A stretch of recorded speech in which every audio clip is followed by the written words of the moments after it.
Well, just in case you weren't sure before, the forbidden door is absolutely open. In fact, it's so open, I wouldn't be surprised if demons from hell come up to Earth and they join Impact, or they join Ring of Honor, or they join AEW. I mean, now, we don't just know. I suppose the demon would be Kane. He ain't joining any of those companies I just said. But thank you for joining me once again. My name is Simon Miller. The wrestling never stops because companies just love throwing them out there. Because Impact Wrestling had their No Surrender show last night. And I think that actually nobody did surrender. Not true, there was some submission victories. So that was just one big lie. Great, my whole life just being thrown into the toilet. Anyway, let's up those downs.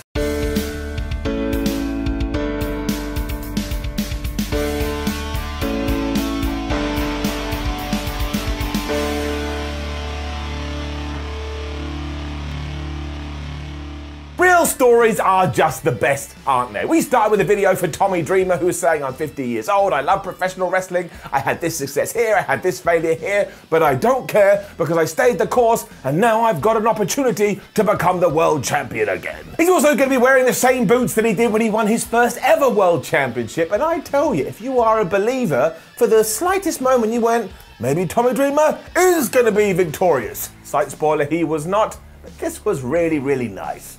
The first match was good too. It was a six-person tag match between Triple XL and Tenille Dashwood taking on Decay and Black Taurus, and it was that man who recently made his debut in Impact Wrestling who stole the show.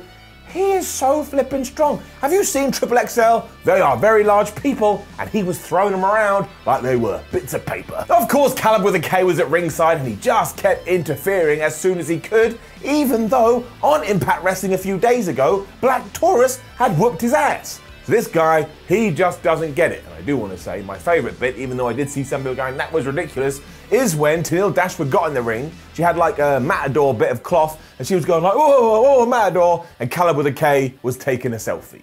I know it's stupid, I know it's dumb, it made me laugh. Taurus and Larry D then did a bunch of dives with the klaxon sounded, and make sure you keep that in your brain, because my word, we had so many of these this evening, and then everybody was just throwing themselves onto everybody else, including AC Romero, picking up Tenille Dashwood and powerbombing her into this mess. I think this annoyed Tenille so much, she was just like, forget it, I'm out of here. And then back in the ring, Rosemary spewed the green mist into AC Romero's face. That allowed Black Taurus to hit like this driver slam thing onto Larry D. And again, Larry D, very big man, and he got his second victory. And honestly, I thought Crazy and Steve and Rosemary were okay anyway, but with Black Taurus in there, my word, honestly, what a good get for the company. This was a really fun opener though, and yeah, I want to see where this guy's gonna go. Okay, Matt Cordona and Eddie Edwards taking on Hernandez and Brian Myers. The major issue with this is that during the build, we were making out that Brian Myers and Matt Cardona has this huge history together, but they don't within the confines of Impact Wrestling. In fact, Matt Cardona was teaming with Josh Alexander for a little bit, when all of a sudden he went, oh, nope, I don't want to go over there anymore, I'm gonna head in this direction instead. And I was all good with this too, if we were gonna do it down the line and build our own narrative in this new place. I mean, at one point during the match, Matt Striker was even going, well, they do a podcast together, maybe they're mad at each other over money, but they're not playing it for laughs on the podcast. Oh, it just didn't work, it was done too soon, and it's got to get it down. The match, however, was good. The main reason I liked it though was for the finish, because I would have bet my house, which would have been banned from my landlord because I own my house, that the good guys were going to get the W here, but they didn't, and the bad guys stole one. Now, I was a little bit confused that Eddie Edwards was the babyface in peril here, because a few weeks ago I swear that he snapped that he was going to become a crazy guy, but whatever. Essentially, we were focused on the hot tag for Matt Cardona, which he did eventually got, but what he didn't see was the exposed turnbuckle. And Brian Myers threw him into that, he hit his move, and he pinned him for the 1-2-3. So now, yeah, I guess we're gonna build to this singles match. And please, if we could just sort of insert a little bit more story in there, I would appreciate it. Like imagine, I know there's no one that didn't do this, but imagine you've never watched WWE before, you'd be like, what the hell are you talking about? Matt Hardy and Private Party cut a promo next, and Matt Hardy said, not only are we going to win the Impact Wrestling Tag Team titles later, but if you ever want to try and get them back, you're going to have to come to AEW, because we never going to return. I like this new Matt Hardy. He's a dick. Jake something was then here. I'm not going to lie, it's going to take a little bit of time to get used to this name because it's so odd to say. Jake something, it feels like my brain has just forgotten what he's actually called. Fair play to him though, because he has used his character shift to spice things up, he's got a new look, he's kind of wearing different gear, and that's what you should do when you do go through a personality change. And actually his match with Cordona was pretty fun to watch. And the real key to that is that this program has been personal, so when they did start having a fight, they weren't wrestling and trying to put each other in headlocks, they were punching each other in the face and kicking each other's ass because again, it's personal, it's hurt, they've got feelings here, and that's what you would do. There is nothing worse than getting a build where people go, oh my gosh, I can't believe the bad blood here, and then someone tries to apply a wrist lock. Honestly too, something has happened ever since he has taken on this new name, because in the early going, Jake something was whooping Cody's ass. And if it wasn't for Violet by Design, who of course were at ringside, he may have beaten him in like 9 seconds. But yeah, Eric Young and Joe Doring did their thing, stupid referee didn't see it, and everything changed around. Even then though, something didn't give a shit because he was able to fight back out of this. He dove onto Eric Young and Joe Doring to shut them up, and then he hit the black hole slam, and he got the 1, 2, 3. And I tell you, from nowhere, I was like, well, I quite like Jake something, though it must have worked. In fact, maybe he should change his name to Jake Badass. Don't do that. It of course ended badly for him because as soon as the bell had rung, Violet by Design got in here and all 3 dudes threw him through a table. So we are not done with this feud. I'm gonna guess that something has to go out there and get some friends. But yeah, I tell you, as like a match that just came third on the card or whatever it was, thought it ticked a lot of boxes. It was then this triple threat gauntlet revolver elimination thing, and my word, everybody needs to steal this idea yesterday. And yes, the rules were as nuts as we thought. It begins as a 3-way, but then every time somebody gets pinned or submitted, somebody else takes their place. So essentially, if you drew number 1, 2, or 3, you were in a very bad position. This meant it sucked to be Suicide, Trey Miguel, and Christian Blake because they had done that. Also, I was chuckling because on Saturday, everyone was saying that Blake Christian had signed with WWE, and then he was in this match. And I was like, man, I hope they didn't book him to win. They didn't. He wasn't the first guy to be eliminated though, because that was Suicide who tapped out to Trey Miguel's hourglass submission thingamabob. I still don't really get what Suicide is anymore. Like, am I meant to know who is under the mask? Or is he just a dude that wears a mask and turns up here and there?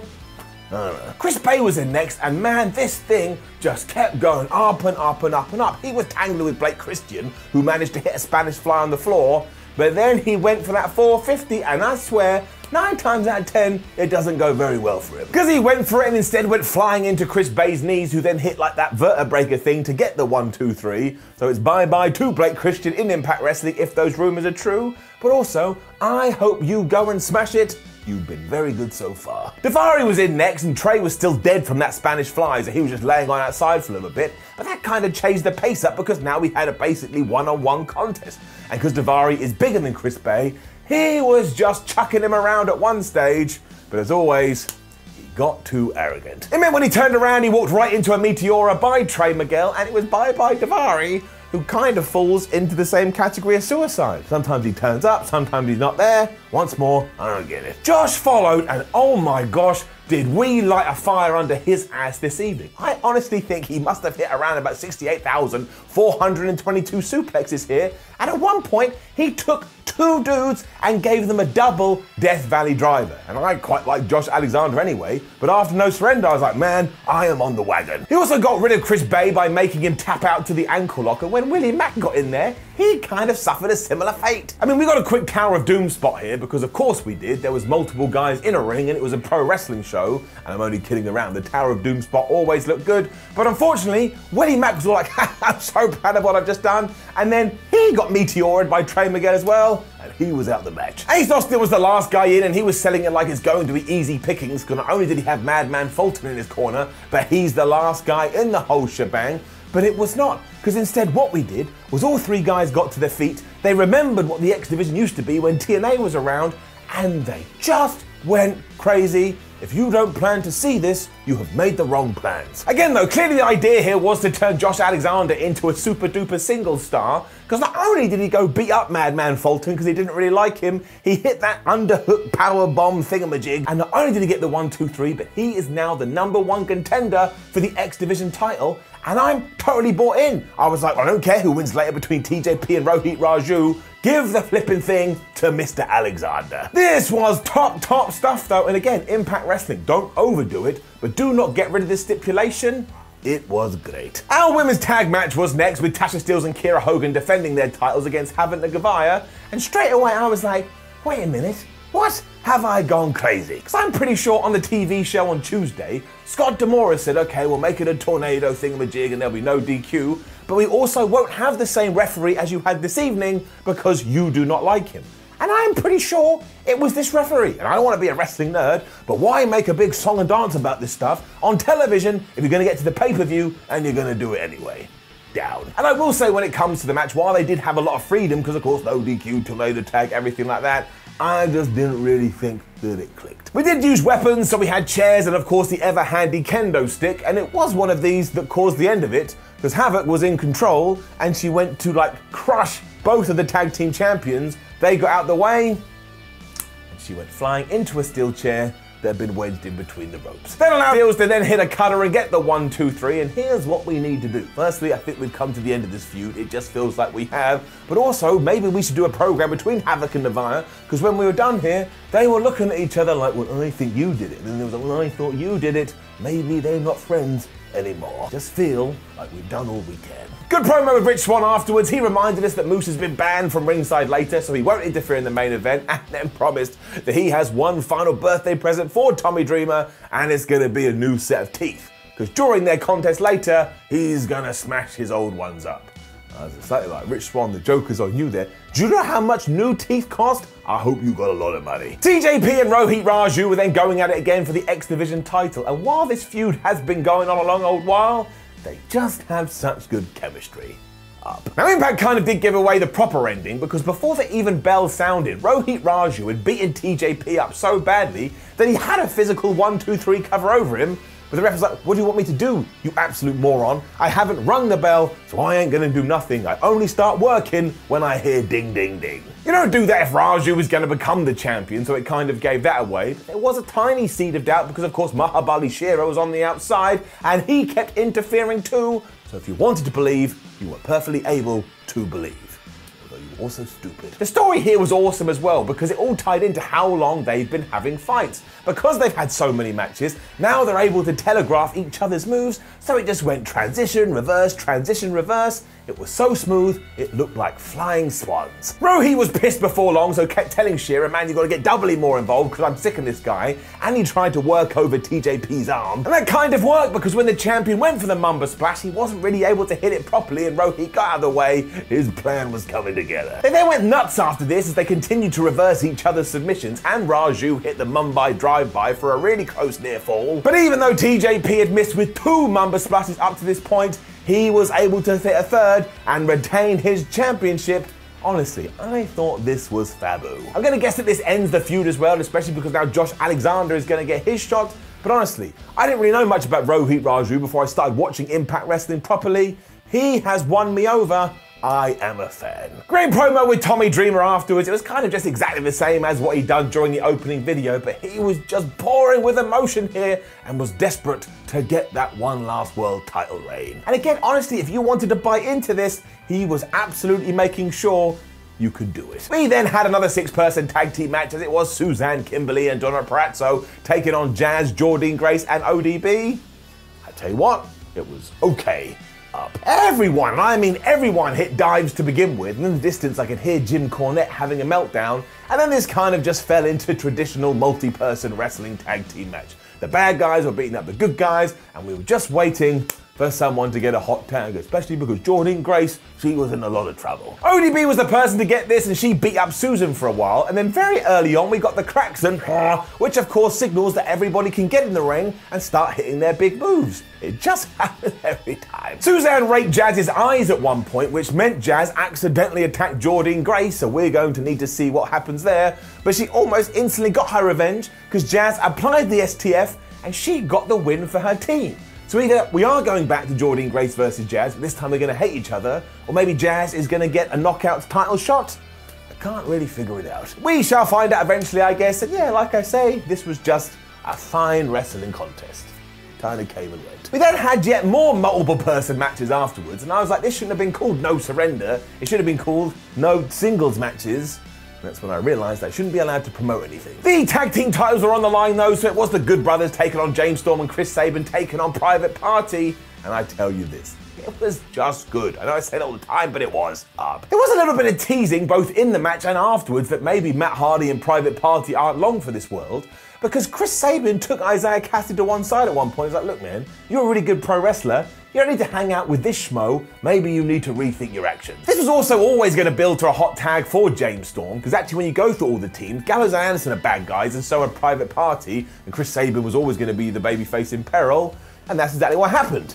James Storm got that warm slap, and he just went nuts. I mean, he pretty much twonked everyone before Chris Sabin was able to get back to his feet and join him. And honestly, even though they were a last-minute thrown-together team, I think they worked quite well. You already know that at this point the klaxon sounded, we've already gone over it, but this time everybody was hitting signature moves. It was like when you're that annoying guy playing WWE 2K and you just spam the talk button and build up all your meters and then just go hit all these moves. Don't be that person, it was so annoying. I tell you what though, the finish was great, because when the referee was distracted after Luke Gallows went and got a chair, Matt Hardy just got in the ring and he hit the twist of fate, meaning that Private Party were about to win. Mark Quinn even hit this incredible shooting star press, and my word, the height he got on that. But what he didn't realise was that seconds prior to that, Anderson had tagged himself in, and given that James Storm was just lying there prone, he hopped up, he got the 1, 2, 3, and he retained his championships. And do you think he cared he won this way? No, he did not. Hardy lost it with Private Party afterwards too, so maybe this is building to something with Hangman Page and that contract he's signing.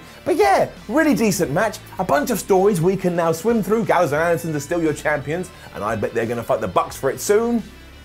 Plug me in. Which led us to our main event, and I tell you, it just worked. Like, is it the greatest wrestling match you're ever going to see? No, but if you're into story, that's all it was. Can Tommy Dreamer, the old man, roll back the years and beat Rich Swann, who right now is at the peak of his powers? Simple up. And we made sure we doubled down on this early on, because Tommy Dreamer either did or pretended to dislocate his finger, meaning a doctor ran out and was like, Tommy, what are we gonna do? And he just snapped it back into place and was like, I'm not letting this opportunity slide. You see what we did here? He is gonna give it his all. He also went after Rich Swann's injured leg like he had promised to, but the only issue now was that he had an injury too in his finger, so the world champ was like, all right, well, I'm gonna go after that as well. Realizing he couldn't out-wrestle him though, Tommy Dreamer essentially just started hurling his body in the direction of Swann, and because he's quite a big dude, there was nothing that Rich Swann could do. This was like getting a rock and just chucking it at somebody else's face. It's gonna hit you, and you just have to hope you survive. There was a great segment when Swann started to hit all of his big moves, but Tommy Dreamer kept kicking out because Tommy Dreamer will not die,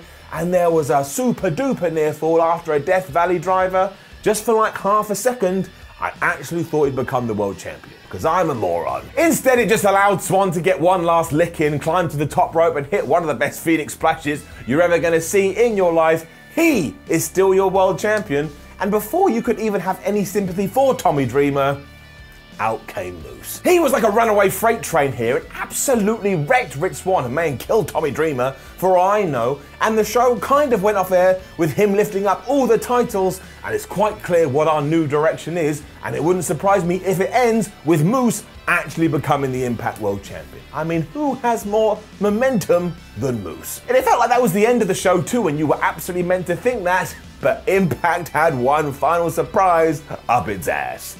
Because we had a video telling us that flipping Finn Juice, they of New Japan fame, are coming to the company. And we saw Juice Robinson and we saw Finlay. And I was like, wait a minute, how the hell is this happening? How many streams are we gonna cross? It also signaled that we now have another new deal in the wrestling world, and I am here for all of this. It's just so exciting. And I don't care if it helps ratings or not. I hope ratings go up. But just for me, sitting in my stupid lounge, watching my stupid TV, it is fine. I hope this keeps happening till the end of time. Which brought us to the end of No Surrender, and I tell you, I still think Impact puts on too many of these shows, but as something that I woke up on a Sunday and watched, I thought it was really fun, and I'm giving it an up. Now, don't forget to leave a comment below and let us know what you thought about the show. Like the video, share the video, and subscribe. Check us out at whatculture.com. Follow us on social media, search for What Culture, and watch more videos here. They hanging around my head. My name is Simon for What Culture. Thank you for joining me. Now I'm gonna go lay down, but I'll see you next week.